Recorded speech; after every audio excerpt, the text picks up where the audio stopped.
Hello, friends. Hello once again to all of you, my friends. I'm LD Madera, and this is Improv and Magic, the podcast that celebrates improvisers and magicians. I am so excited about today's guest.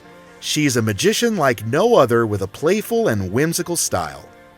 My guest today is Katrina Croce, and she's known all over the world as Magical Katrina. She's performed professionally in over 20 different countries. She's toured with the show Champions of Magic and has had numerous television appearances, including Masters of Illusion, Penn and Teller Fool Us, and the children's show Blippi. She's the winner of 5 different magic awards, including first place winner at Abra Corndabra's Virtual Magic Contest and the Pacific Coast Association of Magicians Family Entertainer of the Year Award. Katrina has also been featured in numerous magazines, including The Linking Ring, Penguin Magic Monthly, Genie Magazine, and Vanish Magazine, and has been written about in the Wall Street Journal, USA Today, and the Washington Post. Katrina continues to be a leading mind in magic and conducts lectures and workshops for magic conventions and clubs worldwide. You are definitely going to love this conversation. Katrina shares her unique journey into magic and how she continues to evolve as a performer. So, let's get into this special conversation with my special guest, Magical Katrina.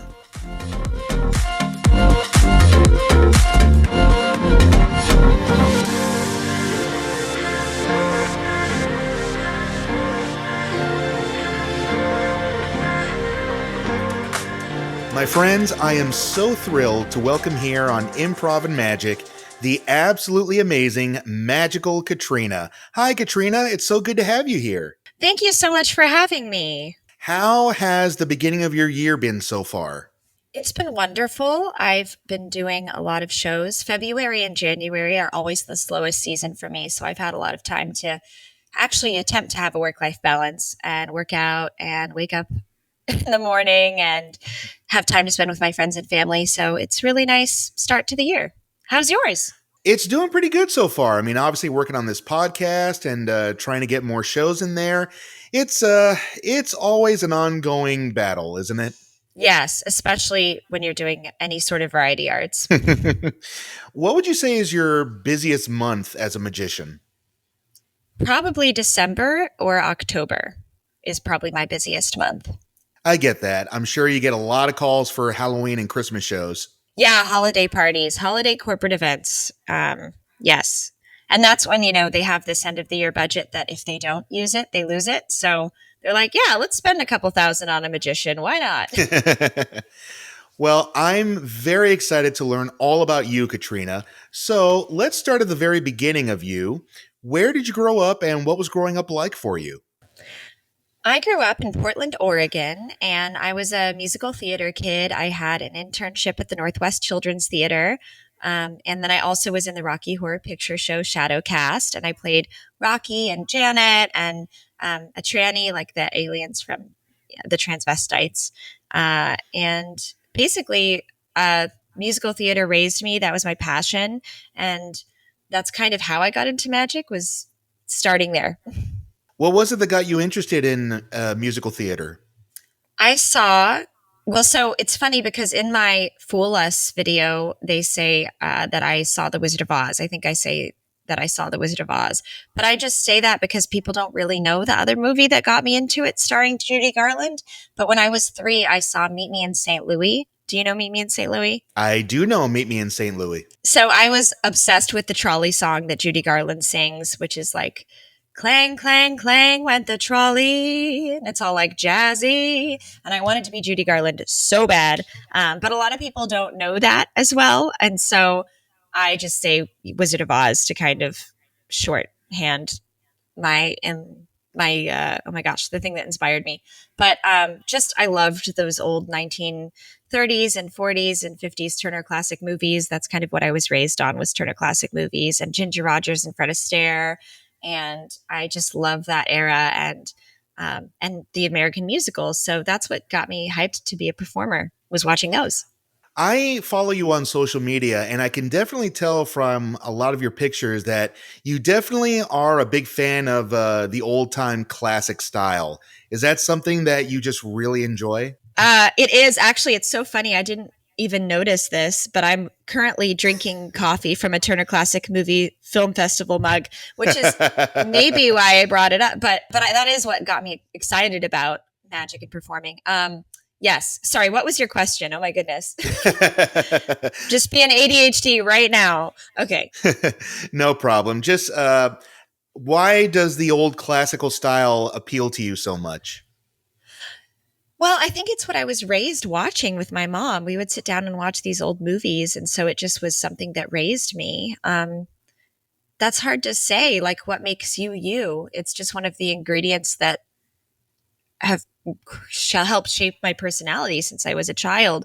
Um, I love jazz. I love the clothing. I love, the old timey way that a lot of them talk in the film noir movies and stuff. I love I don't know. I love the time traveling to another time period. And what it's, it's interesting because, yeah, I would rather, when I was a child, watch a Ginger Rogers and Fred Astaire movie than watch a Disney Channel movie or something. Even though I love Disney, I'm a Disney fan. I've just always been drawn to it. I don't know. That doesn't answer your question, I guess, but it's just a part No, of it me. does. I think it does.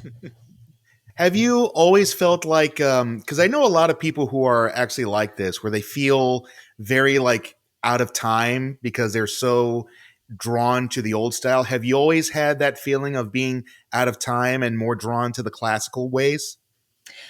Yes, I have had that feeling. I love the movie Midnight in Paris. Have you seen that? Oh, yes. Where he goes back in time and then he meets that girl and she's like, I want to go back to my favorite time period. And then she wants to stay there. And he's like, why would you want to stay there? There's no medicine, like there's no jazz.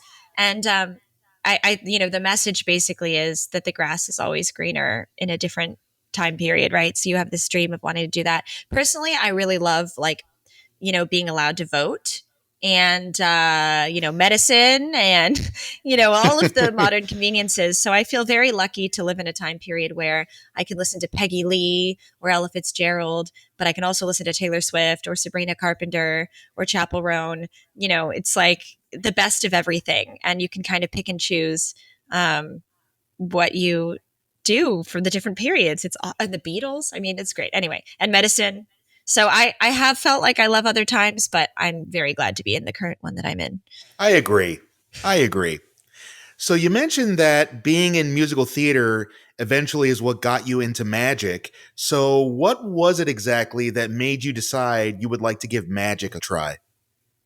So I was doing community theater acting in San Francisco, and I was in this production of Godzilla.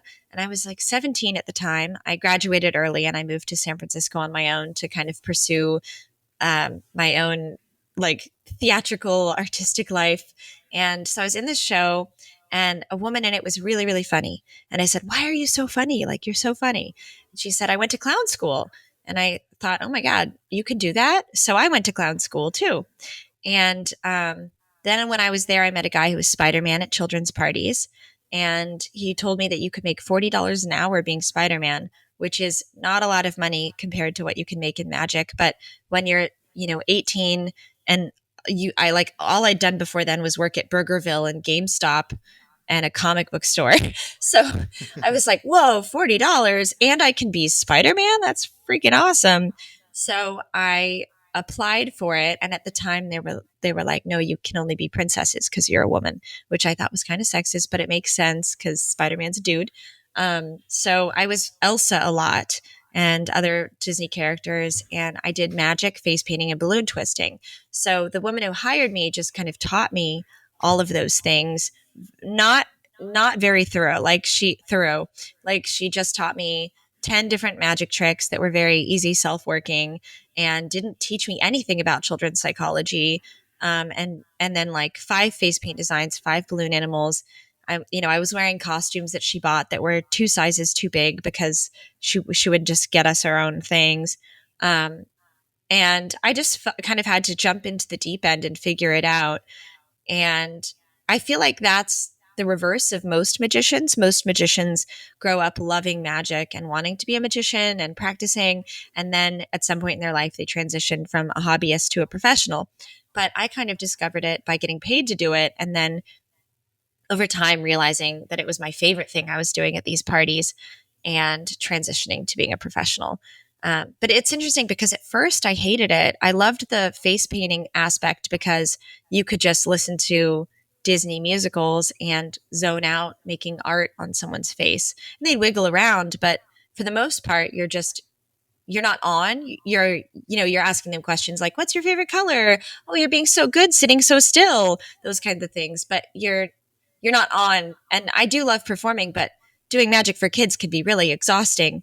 So, and especially if you're not good at it, which I wasn't good at it, um, I I dreaded it because kids are really honest. They'll be like, I saw that, you messed that up. They're so much worse than drunk adults in that way that they're very honest. So it was good and bad. But it's interesting because over time, I grew to love it and it became my favorite aspect of doing kids' parties. And then I stopped balloon twisting and face painting and I sold the princess costumes and I just started doing it as myself. Um, and yeah, so it's interesting. The thing that was the hardest was the most rewarding. And I love that it's a vehicle and a tool for storytelling and acting and improv and all of the things we love. Before you started getting that training when you were working at the kids' parties, what was your opinion or thoughts of magic back then? Well, I loved the idea of magic. So I grew up watching Buffy the Vampire Slayer a lot. I would check out the DVDs and seasons from the library. And I always wanted to be a witch. And I thought witches were the coolest thing. And I remember upsetting my very, very Catholic mother by telling her I was Wiccan when I was 11 because I didn't want to go to church. Which I think stems more from being ADHD than anything. It just is that I thought it was boring and I didn't want to sit and stare into space for an hour. And um, I totally respect religion. It's not sitting for an hour without doing anything is not for adult me or child me. I can, barely sit through a one person show at like Berkeley Repertory Theater that's 2.5 hours from a, you know, Tony winning artist. I'm like, no, I can't. But what was my point? So I was very like into witchcraft and Wicca and kind of would pretend at it when I was a kid. And I loved that. I thought witches were so cool. I actually did a whole magic show as an adult about being a witch. And that's why my October is so busy for me. I think usually magicians are really busy in December, but I've managed to make October as financially good as my December because I have a whole Halloween and witch themed show. And I love it. I get to just pretend to be a witch. I love it. It's my favorite. Like childhood me would love what I do now. But what was my point? Oh my gosh. So I always thought magic in general was cool. My personal experience with magicians' magic, like magic tricks and stuff, was like Arrested Development, the TV show.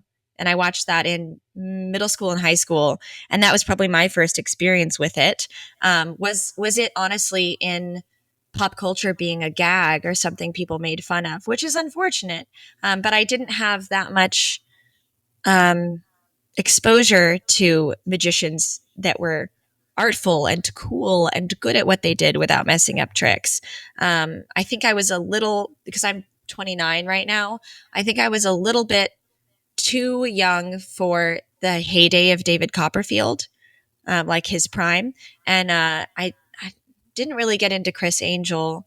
Um, yeah, I was really into witches.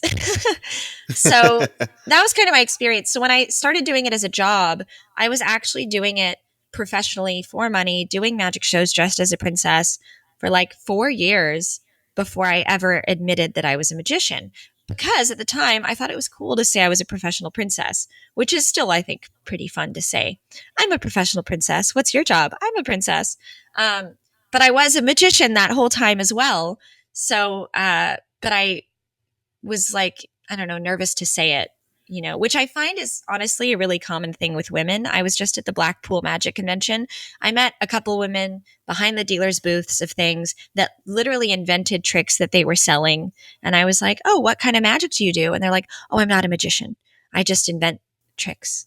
Or I asked a woman, I said, what kind of magic do you do? Like, you're a magician, right? And she's like, I'm not a magician. I just do escapes and handcuffs, but I don't really do magic. I'm like, but you invented this magic trick that I'm buying from you right now, right? And she's like, yes. I'm like, okay, I don't know why that is. You are clearly a magician. You got to be confident and just say it and own it. So I don't know. There's probably a more complex reason for that, but I just feel like women should be more comfortable saying they're magicians. And I wasn't. I should have said it earlier. Well, why do you think that happens? Because, we're in a really great time for magic where we're seeing a lot more women coming forward and actually being great magicians. Certainly yourself and Carissa Hendricks and other great women. But why do you think there's still women who are kind of afraid to put themselves out there?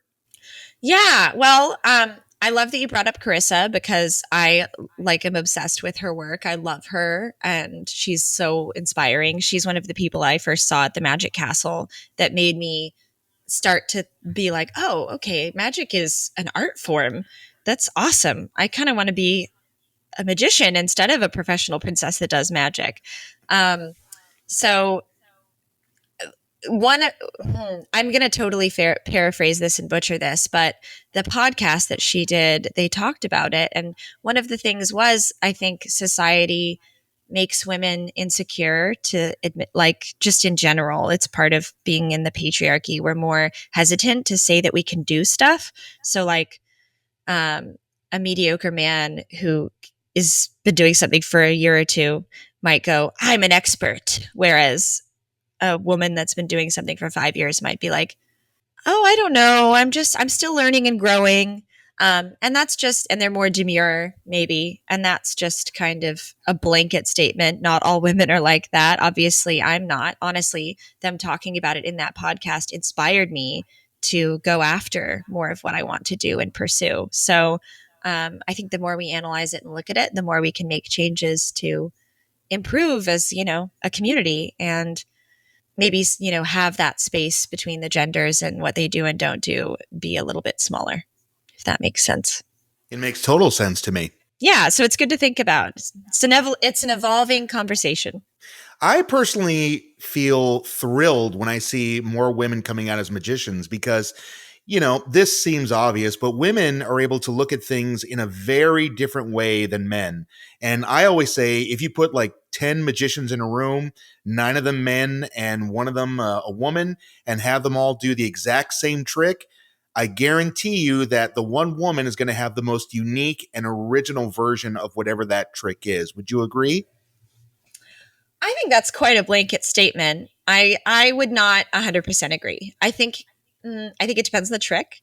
I think also a lot of that comes from people being cover bands. So if there was this amazing female magician and there were so many of us that someone could go and copy them because they sell their whole repertoire of tricks, like some of these male magicians sell 20 of the tricks that they've created and do along with their patter, and then people buy them and they become cover bands of these people, which is harder as a woman to do. So we're almost like forced to be creative out of necessity,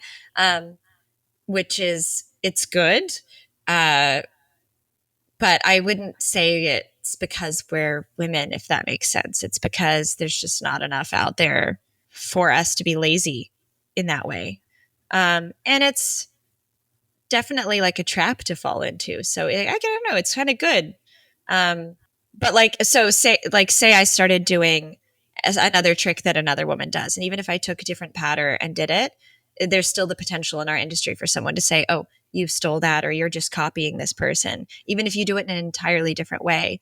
And vice versa. If you take say I didn't do anything at all, like, Carissa, but I spoke in any sort of transatlantic accent that's way too like hers, even though there's male magicians like David Kovac that have a vintage character and talk old timey. There's just so few of us as women that I think we're very like careful about stepping on each other's toes and kind of have to be creative. And there's just not enough of us selling our tricks and the way we do them with the patter in the book the way that there are for men. I don't know. That's a long go about way of answering it, but I think men have the potential to be just as creative as women. I just think it's, that's kind of how our industry is there's a lot of cover bands because there's a lot of material for them. Does I that make sense? understand. Yeah, it Yeah, makes yeah. total What do sense. you think? What do you think, actually? I'm curious your perspective on that. Well, I mean, let me apologize for making that blanket statement. I just really wanted to drive the point home that there definitely should be a lot more women in magic because, I'm preaching to the converted here, but, magic has always been a middle aged white boys club for a very long time. And, I'm just excited to see a lot more diversity is starting to creep more its way into magic, which I think just makes the art form better. Yeah, diversity, I mean, always makes everything better. I think that's what's made America, where I live, so great is taking all the best people from all the best places and bringing them into a melting pot. It's like every art form, culture, community can always benefit from diversity and different viewpoints and perspectives. Yeah. Not not to be political, by the way. But yes, please keep it. So, a common question that I really enjoy asking magicians, because this is both a magic question and an improv question, too. You mentioned that you often like to perform as different characters, but what I often like to ask is how much of yourself do you get to show in your performance? Like, whenever we're seeing you perform, how much of Katrina does the audience get to see? A lot of my performance is me. It's a heightened version of me. I would love to someday have more of a character-y character, but I get like paralyzed with choice. Like, what do I do? So I basically am just a heightened version of myself. Even as my witch character, I am myself, but with, different phrases. Like, I do the trick that I did on Fool Us, and it's about dating. And instead of saying Netflix and chill, I say Netflix and spell. So it's just kind of me, but with like witchier layer added on top, like a kind of a whimsical witch thing. But it's still very me. I would love to explore characters like a film noir femme fatale that maybe does like cigarette manipulation and murders her husband or something, and the whole show is about that. I love the movie and the musical Chicago, and I love a 1920s character. I These are just like ideas I have that I have not like performed publicly, but I'm always thinking about them. But I think it'd be fun to have a 1920s character that in the same way that she disassociates in the musical Chicago by imagining musicals, I think it'd be cool to have a character that disassociates having magic tricks. And I just watched the Joker movie with Lady Gaga. Have you seen that? I have. And I was like, whoa, this is so much like Chicago in the way that he also is crazy and has these hallucinations of musical numbers. And so it's like, wow, that's not a common thing, I feel like, in movies. So I feel like Joker in Chicago, that'd be a cool concept. So who knows? Maybe I'll do that. But I have so many ideas and I just write them down and I come up with shows and tricks that I would do, but I'm not always like the best at what's the word execution, because I get busy doing my commercial magic stuff, like doing magic at weddings and for corporate events and team building magic workshops and things like that the more artistic side of the craft I sometimes don't get to focus on because it's hard. It's like I don't know where to find an audience that would pay to see me do that the same that they'd pay me to teach a leadership workshop about mentalism and psychology related to companies or something, like something fun and improv-y, but it's not as artistic, I guess. When you were on Fool Us, I remember one of the compliments that Penn gave you is that you did a wonderful job of making the experience a personal experience. For you, why is it so important to make every moment personal for your audience? So this kind of goes back to making your magic commercial. I always think when I'm performing for an audience that I am doing it for them, which I know seems really obvious, but like they have a problem and I'm solving it.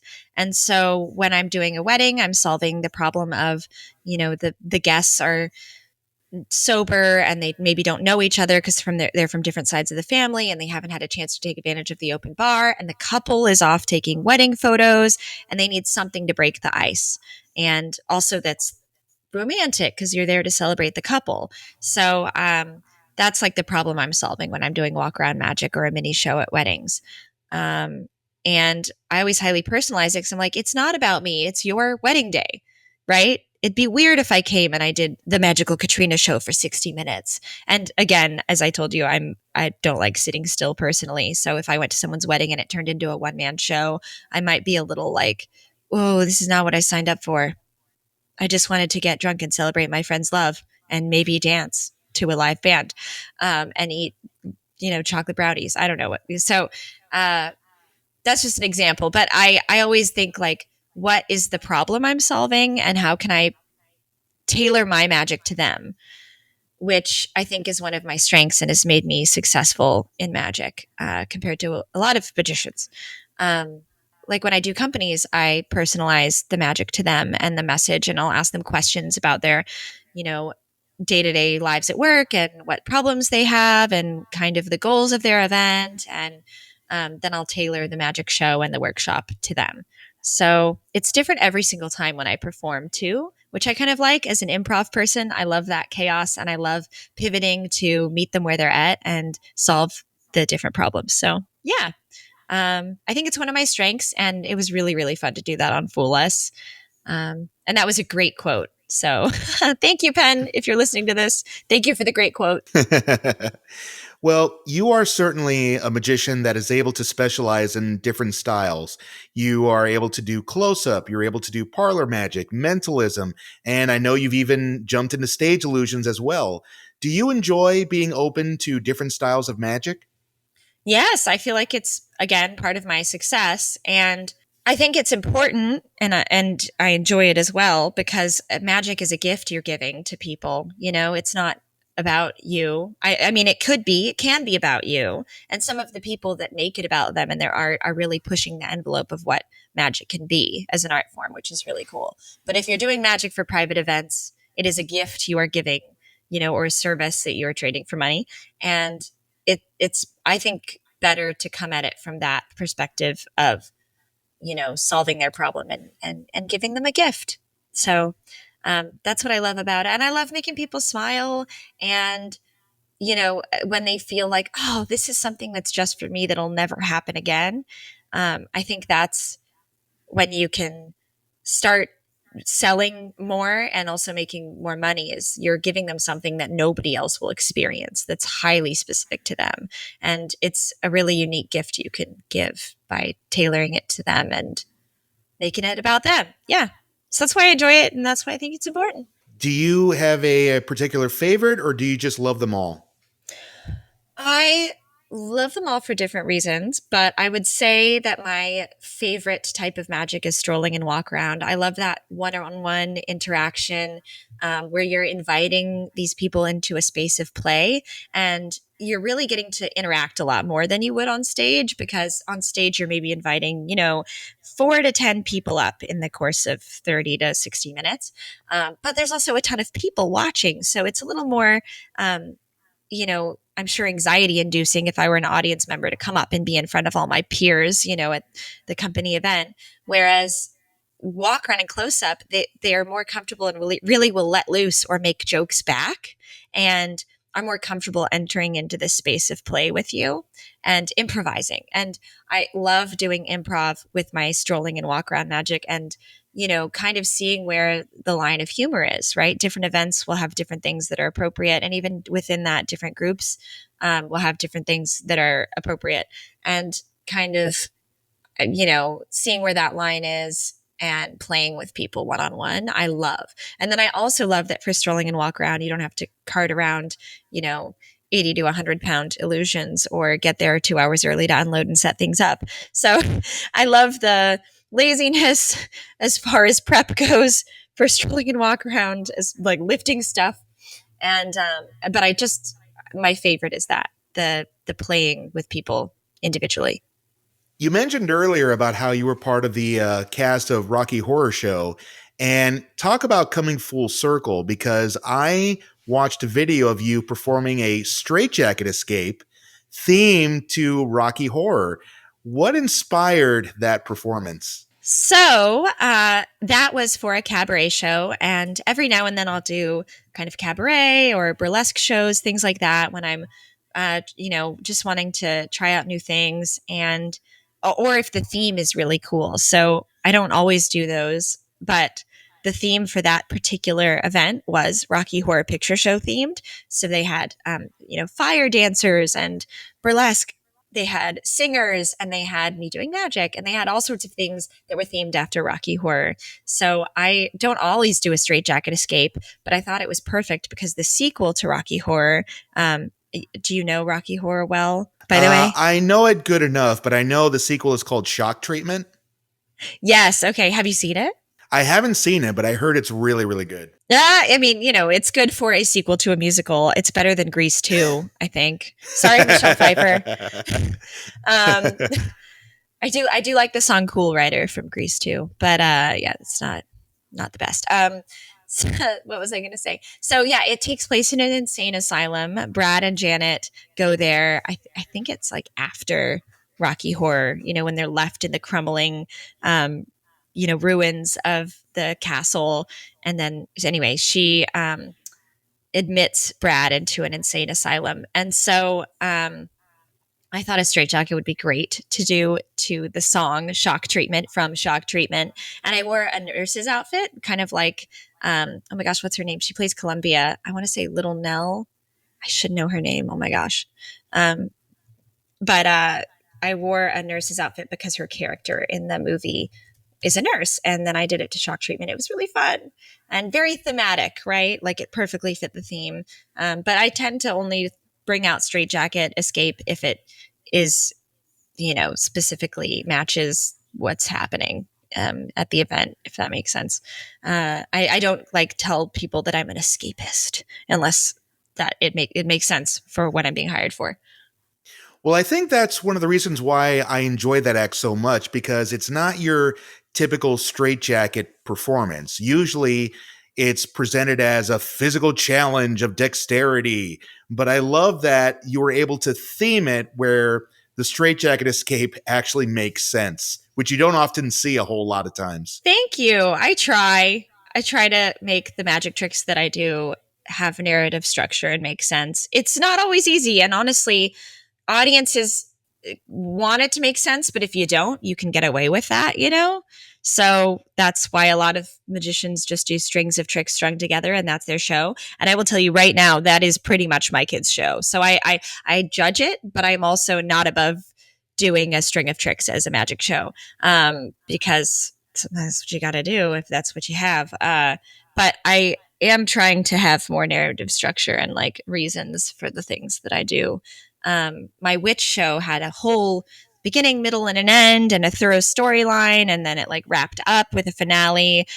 We had like a spirit escape that was a warlock that's attracted to magic, and throughout the show he keeps coming back and causing mischief, like knocking over my broomstick, making things go awry. And then at the end we all try to summon him because he's attracted to magic. He's like a greedy warlock that loves magic.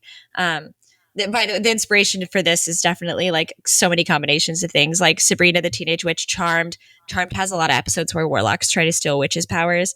But I also wanted like Halloween Town, family friendly, whimsical vibes. But anyway, so then we bring the warlock back, and he possesses a child, and then I have to exorcise him. I don't say exorcise the demon because it is a PG show, but I'm like, we have to get the spirit out of you.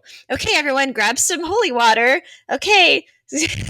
And so I don't want to say any like too scary of words. But then I did a levitation, and the boy rises because we're exercising the spirit of the warlock. And I do love that. I'm really proud of it because I think it is one of the only times I've seen someone have a reason for levitating anyone, beyond just look at what I can do. And then the spirit gets out of his body, and we save the day and we save Halloween. So that's, and we capture the spirit back in the bottle that it escaped from. So that's like my witch show. And I really want to do more magic that's like that, that actually has a theatrical narrative structure. But I will say too, because so many of my shows, I don't do the same tricks or shows more than once for companies and private events. I often don't get to do that because I would rather give them a hyper personalized show to them that maybe doesn't have narrative structure, but is like, oh, Janet told me that on your honeymoon you went to Hawaii and you saw dolphins, so here's a magic trick about dolphins. Or that's like a terrible example, but I like to personalize it. So I feel like with that you have to kind of pick which one you choose, narrative structure or making it more personalized. But both are really fun challenges. What sounds really exciting to me is having the opportunity to tour with Champions of Magic. And that's something that you got to do. What was that experience like? And was that the first time that you had ever toured professionally? So before COVID in March 2020, I had traveled to Germany and done a show at the Munich Business School called Zauberschlecht, which means magic slam, I think, in German. And so I'd done that. I'd also toured with Magicians Without Borders, and we went to Africa and did a bunch of magic shows there. And we've also recently been to Brazil. So I'd done that. I had like some comfort in doing magic to people that don't have English as a first language, but it was definitely harder for me. And we did have a translator, I think a couple shows in, but the first couple of shows we didn't. So that was kind of hard because in Mexico, they speak Spanish. So it was interesting. I really enjoyed it. I felt like a rock star. Like you come out on stage and you magically appear and there's fire and music and it just kind of feels like you're a part of the Avengers or Catch Me If You Can. So it was a really, really cool experience. But I will say I do prefer doing corporate events and being my own boss and working on my own to like that, because there would be days where we were waking up at like 6 a.m. to be in the theater and there till 2 or 3 a.m. But it was a really professional group of people, really, really hardworking. And it was really inspiring and cool to be a part of. I'm glad I can now have it on my resume. But I think I do prefer private events. I will say I like sleeping in. I can definitely relate to that. Well, in addition to being able to do very wonderful stage shows and walk around shows and corporate shows, you also won an award for your virtual shows. And of course, during COVID, that was something that everyone pretty much had to do. What are some of the fun things and what are some of the challenges of performing in a virtual show? That's a good question. I feel like the pros outweigh the cons, for me at least. I know a lot of magicians don't mind driving, but I hate driving. It's like my biggest stressor in my life. My back pain, like I am stressed and anxious from driving. I'm sure it's the way that I drive. I'm not going to say it's not. I'm like one of those people that's like, go, it's a yellow light, turn left. No, I'm an aggressive driver. And I just hate it. So I love virtual because it's literally like, the thing you hate the most, we're going to have you do the thing you like and completely take away all the stuff you hate, which is driving and also setting up. I think, as I said, I love illusions. Don't like the setting up. I probably would think illusions are my favorite if I had like a big strong man that like set the things up for me. He doesn't even have to be an assistant in my show. I would like to at some point when I'm successful enough, just have a roadie that sets up my illusions and carries them. Then I would love illusions. Oh, and he should drive too. He should drive me to events. By the way, feel free to reach out if you are interested. I'm taking applicants. But so I love that about it. There's so many pros. I love that you can stack multiple ones. So in December, I still do 10 to 15 virtual shows. The rest of the year, I'm doing 2 or 3 a month, sometimes one. Like January, I did one. It was slow. But December, I'm doing 10 or 15 in a month, and I'll do 2 or 3 in a day because all I need is 20 minutes in between to reset. What I also love about them is corporate clients are almost always having it be a weekday when their remote employees are, doing their meetings and working from home. It's never on the weekend. So it's just a really great way to supplement your income. It doesn't detract or take away from my current work. It just is more money on a weekday and I don't have to drive. I love it.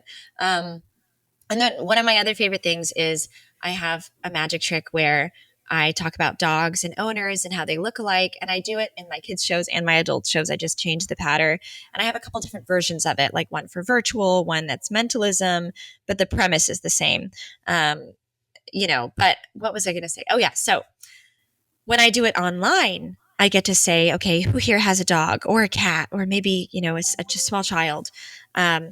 If you have them, bring them to the screen. It's bring your pet to work day at Facebook, or it's bring your pet to work day at Amazon. Bring them to the screen. And then I get to see these, if there's 100 people, 20 or 30 of them will bring their hamster or their parrot or their dog or their cat to the screen, and you get to see them. And I think that's a really wonderful way to break the ice in a work environment and kind of humanize your coworkers to each other. And you get to do the most absurdist things. I'll say, okay, everyone hold out your hands to the screen. Okay, now pet the dogs. Don't pet the person. That's weird. Pet the dog, and it's fun. It's just silly. It's when we started this podcast, I was like, hey, Lewis, I'm going to go grab some water. Do you want me to get you anything? Just kidding. I can't. I don't know. I love the weirdness of the medium, that it's so present, but also not. So I love everything about it. And I love that it's a controlled variable too, of setup. So much of what I do is getting thrown into someone's backyard or a banquet hall or something and making it work. And that's fun. And I'm good at it. It's one of my strengths. It's made me a successful private event performer.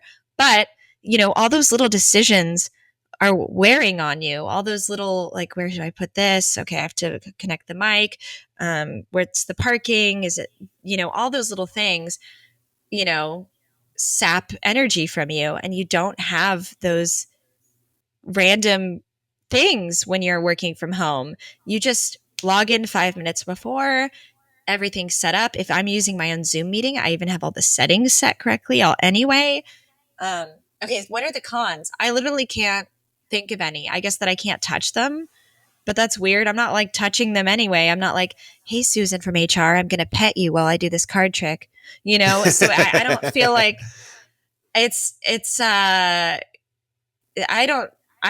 if you don't like virtual, send me all of your virtual gigs and I will send you 20% if they book it, just so you know. And usually my virtual rates start at 800 or 1,000 for 30 minutes. So please send me all of your virtual gigs and I will take them. And if anyone's listening to this, send them all to me. How do you think the audience enjoy the virtual show based on your experience?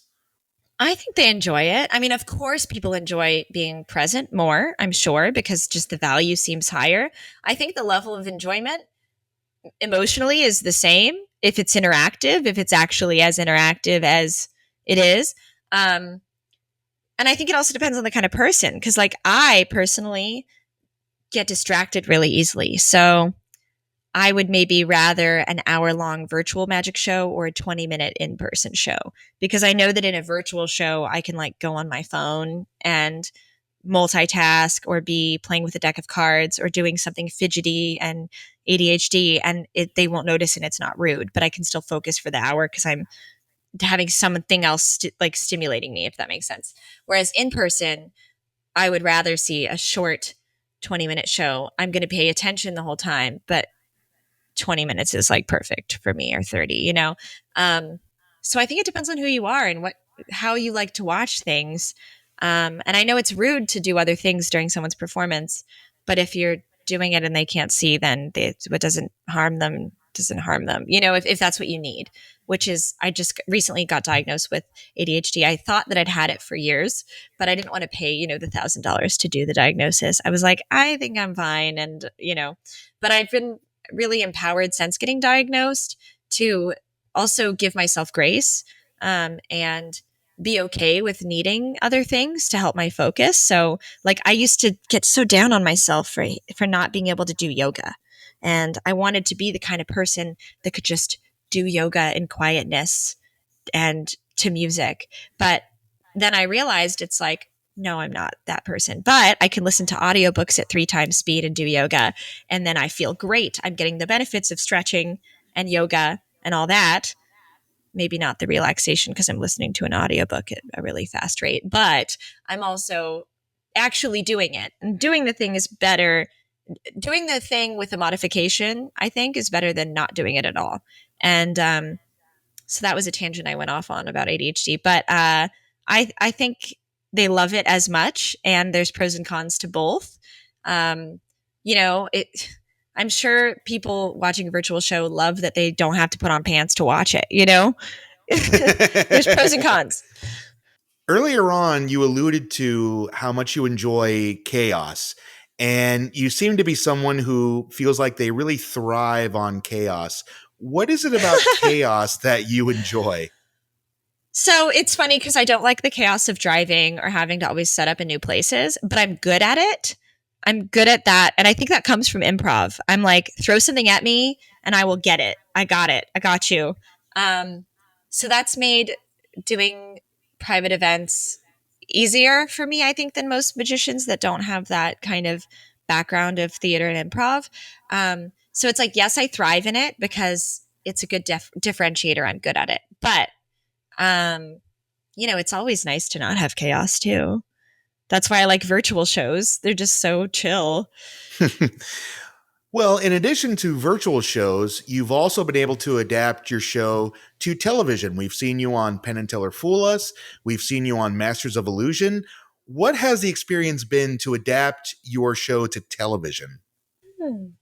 I would say when I'm adapting my magic to television or movies or music videos or things like that, it's not necessarily my act. Again, this goes back to kind of I'm solving their problems. So the act that I did on Penn and Teller's Fool Us, I now do sometimes depending on the event, but I made it just for that show, and uh, it was a really fun process that pushed my boundaries and made me create something that I probably wouldn't have created, except that they were interested in having me on.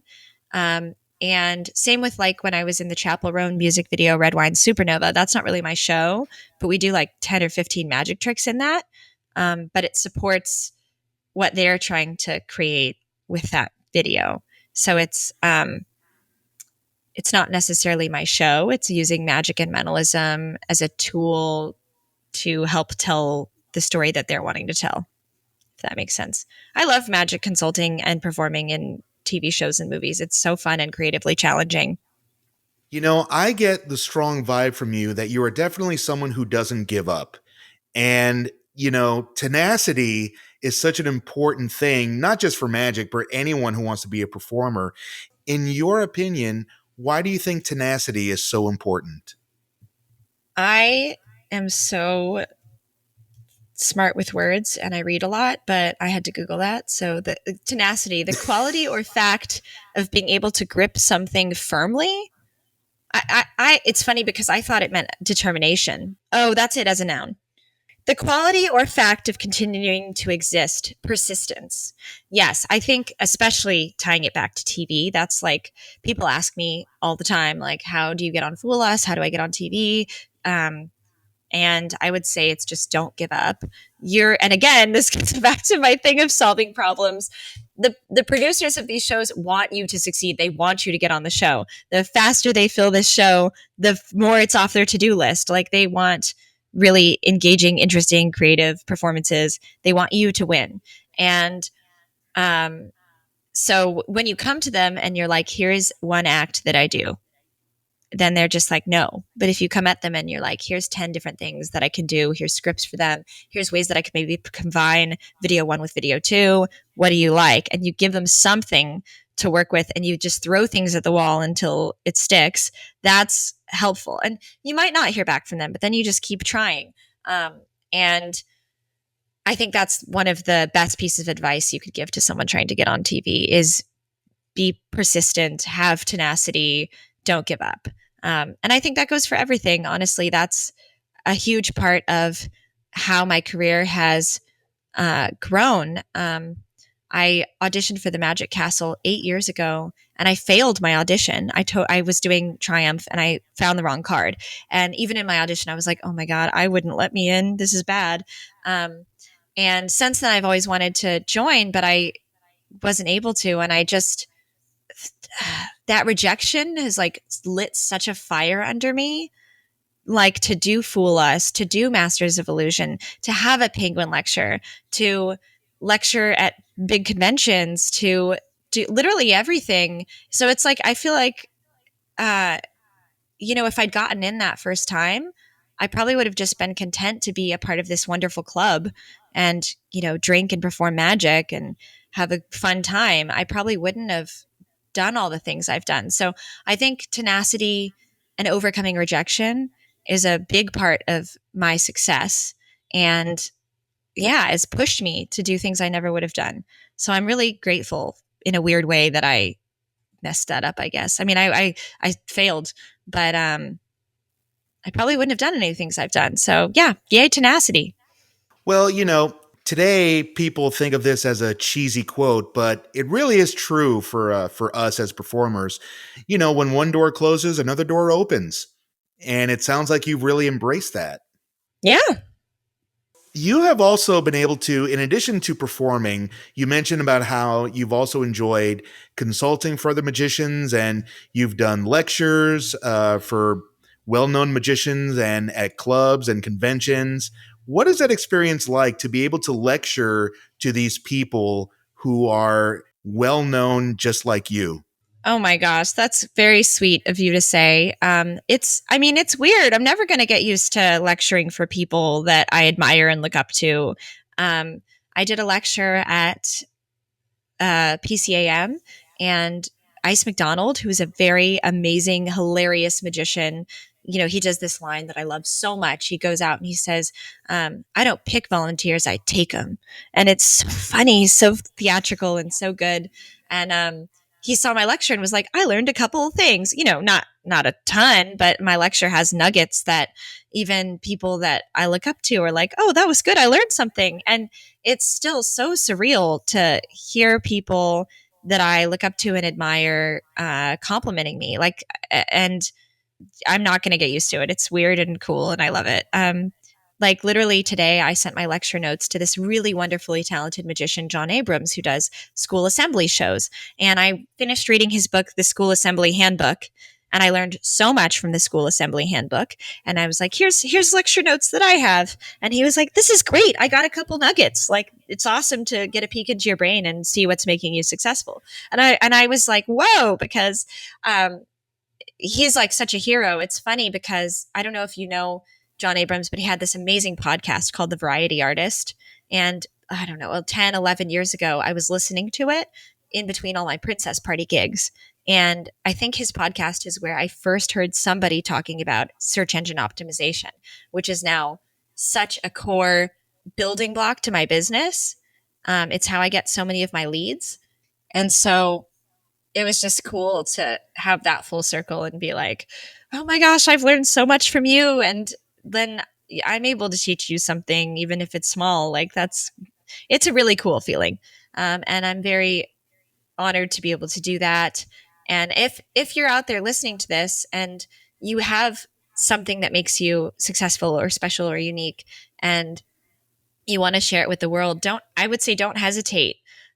Write those lecture notes, write your book, because you never know where that can take you. Like I always felt like I wasn't taken very seriously in magic, and I still feel that way sometimes. But being able to have like a part of my brain physically written out that I can show to people so that they can read it and they can be like, oh, okay, I'm understanding how you work, Katrina. And I see you. It feels good to be seen in that way, if that makes sense. I don't know. I like it. I go write that book and go write those lecture notes if you're listening to this. Well, I can't wait till your book comes out. several years from now. No, there's a book, but the lecture notes, that's like, 50 pages. That's pretty good. Yeah. Pretty good start. Yeah, of course it is. After being able to accomplish so many great things in your career, what do you think is next for you? I just want to keep bringing people joy and being happy. I would love to have some sort of a television special or show. I think that would be really, really cool. Um, I really like what I'm doing on social media right now. I want to keep doing good at social media and maybe figure out how to do more brand endorsements and things like that. I'm really inspired by the people that I see that are doing that and partnering with brands and doing magic with them. But in an organic way that isn't too like an ad, I feel like that's such a cool skill set that I would like to learn. And yeah, I just want to keep lecturing and being a part of this community and learning from my peers and the people I admire and look up to. I'm definitely on a high from going to Blackpool Magic Convention. There's nothing like a magic convention to just inspire you and make you excited. So, that's where I am now. I'm getting more into the cruise ship market, so I'm really excited to do my first cruise ship coming up. And yeah, wish me luck on that. Fingers crossed, because it's my first one, and I'm really excited. I'm so curious, what would your television special look like? Oh my gosh, I don't know yet. I should have a slide deck. It's funny because so many of my friends are doing that. Like some of my best friends are doing magic shows. And I'm like, I want to do that, but I haven't done the process of actually pitching to people and putting a presentation together. That's like step one.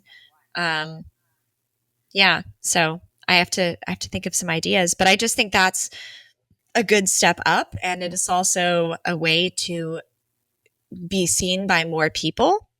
And it's a way that you can create something that is perfect and frozen in time and that people can rewatch over and over again, that you could be proud of. If that makes it like a show that you're doing over and over and over again is going to change, but you can kind of like the shows I've worked on, you have this perfect thing that's frozen in time. And so I like that about the medium of TV and movies.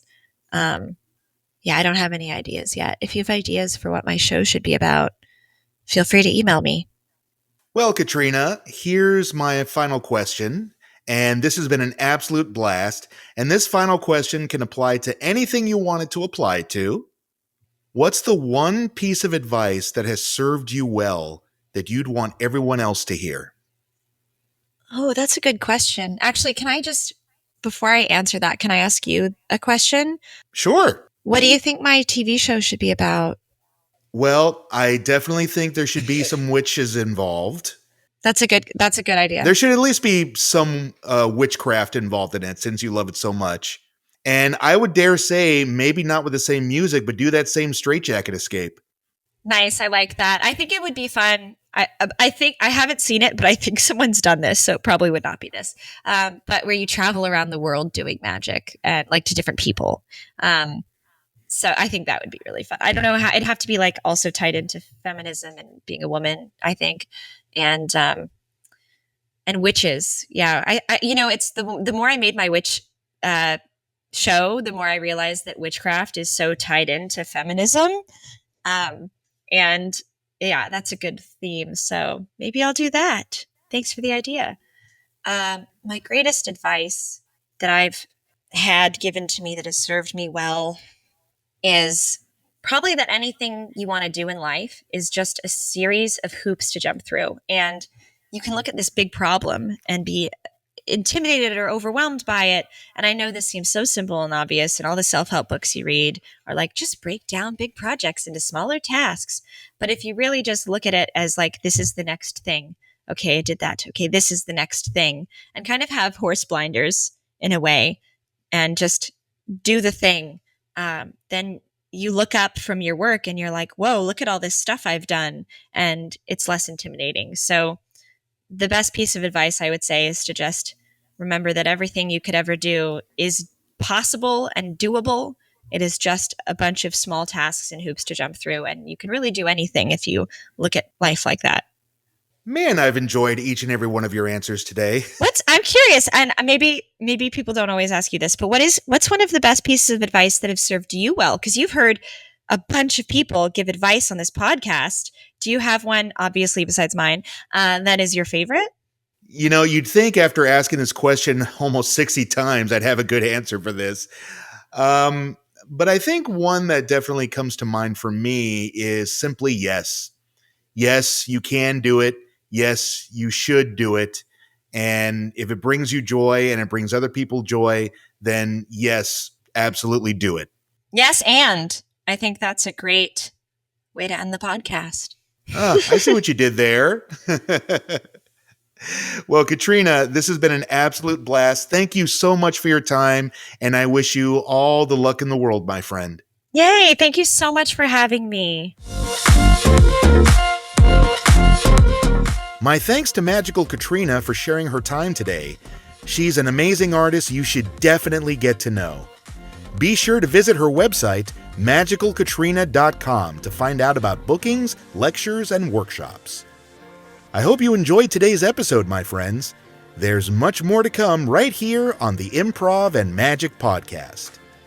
I'm LD Madeira, you are who you are, and you are special. See you next time.